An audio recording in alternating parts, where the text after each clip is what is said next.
This is a world where the sun fears to tread. Darkness clings to every corner, whispering secrets of madness and despair. It seeps into the very fabric of reality, twisting it, corrupting it. Ancient evils stir in forgotten tombs. Their hunger knows no bounds. They prey on the fear of men. Their laughter echoes through the nightmares of the living. Few dare to venture into the night, for in the shadows, death awaits, a constant companion to those who dare challenge the unknown. There is no escape from the darkness. It permeates everything. It is the lifeblood of this forsaken world. Legends speak of a time before the darkness, a time of heroes and magic, a time when hope still flickered like a candle in the void. These stories are passed down from generation to generation, a glimmer of light in an ocean of despair, a reminder that even in the darkest of times, courage can prevail. But these are just whispers, fading memories of a forgotten age. The truth has been lost to the sands of time. Now only the strong survive.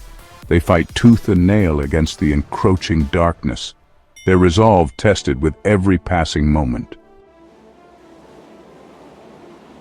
4 souls bound by fate, thrown together by circumstance. They are the last hope for a dying world.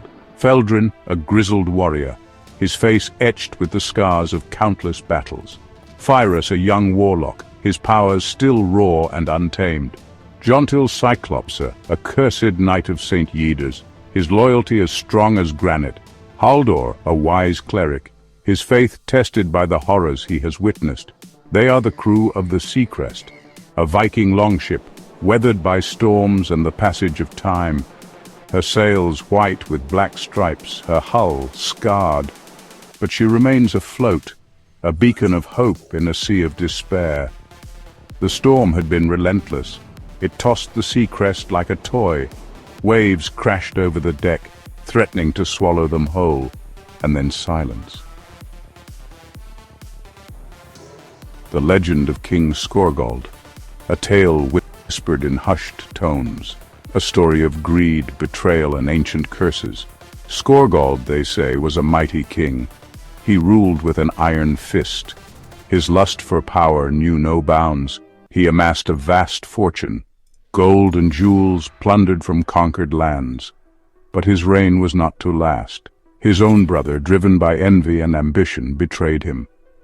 Skorgald met his end in the depths of a sea cave, his treasure entombed with him. Some say his spirit still haunts those caves, guarding his lost riches, waiting for the day he can reclaim his throne. The fog was thick, clinging to the Seacrest like a shroud. The air was heavy with the smell of salt and decay. And then they saw it, a narrow passage between 2 towering rocks, the entrance to the sea cave, the final resting place of King Skorgald. They were trapped. The storm had driven them into a dead end. The only way to riches was through the cave. A single torch cast flickering shadows on the damp stone walls. The adventurers exchanged uneasy glances. Fear hung in the air, thick and suffocating. The air grew colder as they ventured deeper into the cave. The silence was broken only by the sound of dripping water and their own ragged breathing. The stench of decay grew stronger, a sickly, sweet aroma that made their stomachs churn. They were not alone. Ahead, a faint light flickered. The sound of voices, rough and unfamiliar. Danger lurked in the shadows. The adventurers drew their weapons. Their hearts pounded in their chests. They were prepared to fight for their lives. The cavern opened into a wider chamber. A fire burned brightly in the center, casting long shadows on the walls. Gathered around it were a half-dozen figures, bandits. Their faces were hard, their eyes cold and calculating. They were led by a woman, tall and imposing, with a patch covering one eye. Kayla, the one-eyed scourge. Her reputation preceded her, ruthless, cunning, and utterly without mercy. She regarded the adventurers with a sardonic smile. Her hand rested on the hilt of a wickedly curved dagger. "Haldor!" The cleric stepped forward. His voice was calm, but his eyes betrayed his fear. "They meant no harm," he said. Haldor grumbled that they sought only safe passage. Kayla laughed, a harsh, grating sound. Her bandits chuckled along with her. They were outnumbered, outmatched. There would be no safe passage, not while Kayla drew breath. She demanded their weapons and all their possessions. In return, she would spare their lives. Jontil the warrior growled. Feldrin screamed that he would die before surrendering his blade.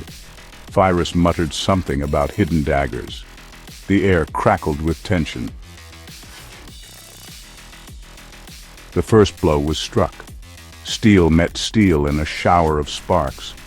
The battle was joined. The adventurers fought with the fury of cornered animals. They were outnumbered, but not outmatched. Feldrin's axe cleaved through flesh and bone. The Fyrus unleashed a torrent of blows. Kayla fought like a demon possessed. Her dagger darted in and out, leaving trails of blood in its wake. But even she was no match for the combined might of the adventurers. One by one, the bandits fell, until only Kayla remained. She stood over the body of her followers, her face contorted with rage. Then, with a defiant snarl, she charged, and was just as quickly put down by Jontil's spear. The battle was over as quickly as it began. Kayla lay dead, her blood staining the cavern floor. The adventurers were wounded but victorious. The way forward was clear.